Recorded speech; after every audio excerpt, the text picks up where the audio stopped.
എണീക്കാൻ കുറച്ച് ലേറ്റ് ആയിട്ടോ. ഇന്നാണെങ്കിൽ കുറേ പരിപാടികളുണ്ട് താനും. നീറ്റ് പാടെ ഫ്രഷായി ഡ്രസ്സൊക്കെ മാറി ഒരു കട്ടൻ കാപ്പിയൊക്കെ തിളപ്പിച്ച് നേരെ ഗാർഡനിലെത്തി. ആദ്യം തന്നെ ഗജൂർ കുരു വാങ്ങിക്കണം. പോണ വഴിക്ക് ഒരു മാസി ഗജൂർ ഇരുന്ന് തിളപ്പിക്കുന്ന കണ്ടു. അപ്പോൾ അവിടെ നിന്ന് തന്നെ വാങ്ങിക്കാമെന്ന് വെച്ചു.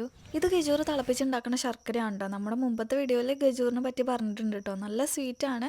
നമുക്ക് പലഹാരങ്ങളിലൊക്കെ ആഡ് ചെയ്യാൻ പറ്റും. 1 কেজি 200 টাকা। ये कितना केजी है? একটা কত হবে দেখতে হবে। 140। ഇന്നിവിടെ സരസ്വതി പൂജയാണ് കേട്ടോ. പണ്ടേലേക്ക് വെക്കാനുള്ള സരസ്വതി ദേവേനെയാണ് കേട്ടോ ഈ ഒരു വണ്ടിയിൽ കയറ്റി കൊണ്ടുപോകണത്. വില്ലേജിൻ്റെ കുറച്ചും കൂടി ഉള്ളിൽ പോയപ്പോൾ വലിയൊരു സവോളത്തോട്ടം കണ്ടു. അപ്പോൾ അവിടെയും കൂടി കുറച്ച് നേരം കറങ്ങിയിട്ട് വരാമെന്ന് വെച്ചാൽ അവിടെ ഇറങ്ങി. സവോള മാത്രമല്ല വലിയ വലിയ കടുകുപാടങ്ങളും നെൽപ്പാടങ്ങളും ഒക്കെ ഉണ്ട്. അതിൻ്റെ ഇടയിൽ കൂടെയാണ് ഞാൻ ഈ വരമ്പത്ത് കൂടെ ചാടി ചാടി പോണത്. ഞാറ് നടലും പറക്കലൊക്കെ ആയിട്ട് പല പല പണികൾ നടന്നുകൊണ്ടിരിക്കുകയാണ് കേട്ടോ. കണ്ണെത്താ ദൂരത്തോളം പരന്ന് കിടക്കുകയാണ് കേട്ടോ പാടം. ഞാറ് നടാൻ വേണ്ടിയിട്ട് ഇറങ്ങുന്നുണ്ടോയെന്നാണോ ദീദി എന്നോട് ചോദിച്ചത്. ഇപ്പം ഞാൻ ഇറങ്ങിയിട്ടുണ്ടെങ്കിൽ എൻ്റെ പച്ചക്കറി വാങ്ങിക്കലും നടക്കില്ല.